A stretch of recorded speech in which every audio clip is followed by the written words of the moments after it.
everybody?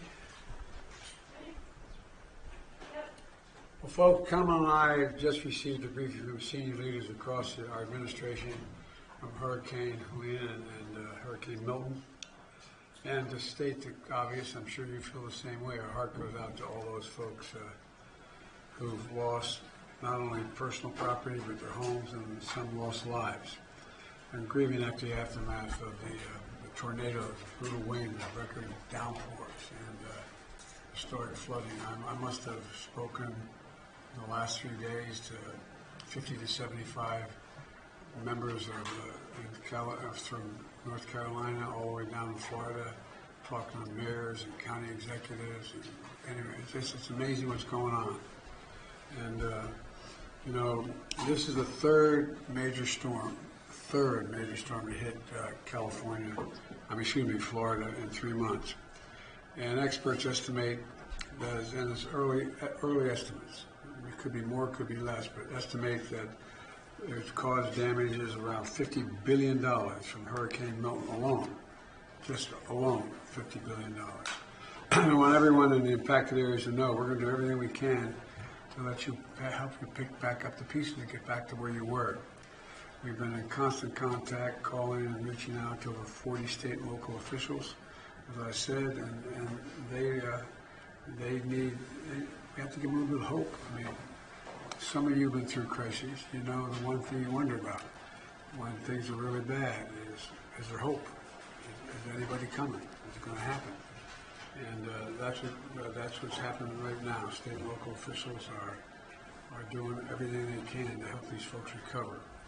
My request, the primary focus of today's briefing, has been on the power restoration and debris removal because there are urgent needs.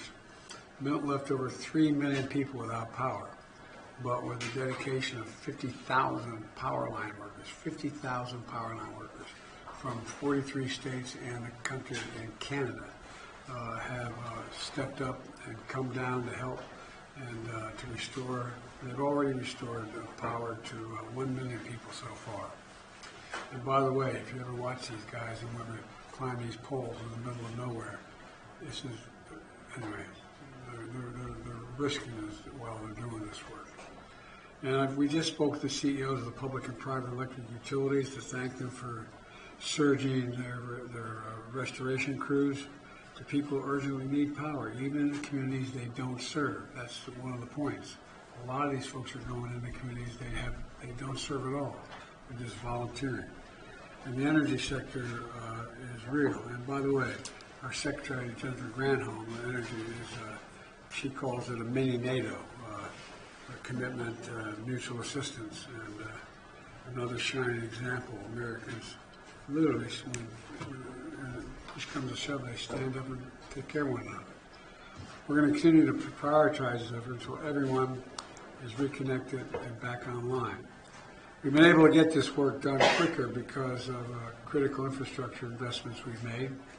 But when I was vice president, both when I was vice president and since I've been president, to harden the grid, you all know, but the grid meaning for your listeners, the electric power grid that transmits power. Harden the grid by incorporating innovative technologies like burying transmission lines underground, replacing wood power poles with concrete power poles that don't snap in the wind. To reduce the impact of extreme weather and climate change, we have to continue making these investments. We were just talking about it with the utility companies and with our team here and with the secretary. You know, over the years, the past several years, Florida has taken the money back when I got when we were vice president, to invest in putting these lines underground. It costs a hell of a lot more to put the lines underground than it does up in the air, but up to 6 times more or 7 times more. But it makes sense, because anybody who says we don't want to spend the money, think of the 3 storms. After every damn storm, you wipe out the power grid, you got to rebuild it. And so if you can keep it so it's not wiped out, it makes a long-term savings. And the other thing, the big deal, is debris removal. FEMA and the Corps of Engineers and the Florida National Guard are now on the ground helping the state clear debris to reopen roads and critical ports as well. I mean, so you've seen the pictures. So some of you have been there. You see, for example, in North Carolina, where half a mountain comes down and a bridge rolls in the water, and you got piles. I mean, you see at the end of a river or in a cul-de-sac. I mean, piles that are 3, 4, 5 feet high with all kinds of debris in there. It's going to take a lot of time and money to remove it. But the Army Corps and the Florida National Guard in Florida are on the ground helping clear this debris, reopen the roads. And so they have to do it for other reasons, to make critical deliveries of food, water, and tarps and life-saving supplies. The Coast Guard is leading the effort to reopen the port of Tampa, which you all know, because everybody's been covering it, and you've done a good job of doing it. Covering it because it's a port that delivers a lot of fuel that goes into the region and goods that are necessary. It's critical for the economy of the region. And again, let me say that the misinformation out there is not only just disgusting, but it's dangerous. It's misleading. And again, the first thing it does, and I mean it sincerely, I don't know, a lot of you have been through these crises, some of you personally. But people desperately want hope. Tell me it's going to be okay. Tell me it's going to be okay. And they're in real trouble, a lot of them. And to hear this malarkey you're hearing from some of the people, I want to get into it, but I lose my temper.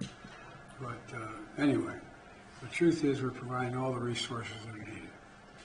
Let me close with this. I want to thank you again to our brave first responders, power line workers, state and local officials, neighbors helping neighbors, and so many more. Look, it's a team effort. I know it sounds corny, but it really is a team effort. Everybody in the game here. And we're looking at it very seriously, and we're working together. And it's made a big difference. I think we've saved lives, not me, but we, all of those folks out in the field, have saved lives. But there's more to do, and we're going to do everything in my power to get it done. And the fact of the matter is that we're in a situation where, well, we're going to have to, I know I'm going to go to the Vice President in a second. She's my boss here. That's a tricky song. We're going to be, hang on a second, Madam Vice President. Sure. We're going to be going to the Congress. We're going to need a lot of help. We're going to need a lot more money as we identify specifically how much is needed. So I'm just telling everybody now. I don't want to hear that this is going to be the end of it. So with that, I'll yield to the Vice President. Thank you, Mr. President, and thank you to all of the men and women represented at the agencies that are represented by the members of the President's Cabinet for the work that they've been doing around the clock. In the wake of Hurricane Milton, we have, of course, witnessed widespread devastation. Homes and neighborhoods have been severely damaged. Millions of people are without power and thousands without clean water. To the people of Florida, and you must know, and to all those in the region, our nation is with you. We see your incredible strength and resilience, and we are working around the clock to keep you safe. We continue to coordinate resources with local and state authorities, including food, water, medical supplies, and generators, and we will continue to work with the teams on the ground to restore water and power as quickly as possible. In the coming days and weeks, President Biden and I will make sure that the communities that are there on the ground and have been affected will have the resources they need, not only to respond to the storm, but also to recover. And we will continue to keep communities in Florida, Georgia, North and South Carolina, and across the Southeast ensured that they will recover from Hurricane Helene. Finally, I will say once again, as Secretary Mayorkas and I have discussed, to any company or individual that is using this crisis to jack up prices through illegal fraud or price gouging, whether it be at the gas pump, the airport, or the hotel counter, we will be monitoring, and there will be a consequence. The bottom line is this: we are in this for the long haul, and the support and the coordination between federal, state, and local authorities and leaders has been extraordinary and will continue for as long as it takes. I thank you all. Thank you. Mr. President. Holler, I can't hear you. Are you worried about misinformation that you've been talking about, that you're so worried about? Say again? The misinformation that you've been Yes. talking about related to this hurricane and the recovery efforts, do you think it's temporary, or do you think and worry that this might be a permanent state of being for this country? I think it's a permanent state of being for some extreme people, but I don't think it's what the country's about. We're breaking through with it. We're breaking through with the truth. And if you notice, and I've really been proud, I've been on the phone and talking to a lot of Republican mayors and governors. They're standing up saying this is not Joe Biden, but conservative, hardcore Republican governors, hardcore Republican mayors standing up and saying it's got to stop. It's got to stop. And I believe there's nothing permanent about it. I'm pleased that more Americans are coming together in a truly voluntary way. I mean, this is who the hell we are. When America's in trouble, we all jump in and try to help. Help your neighbor. And that's basically what's happened. But the thing that bothers me the most is there's a lot of people who get caught in these crises who are basically alone. You know, widowers,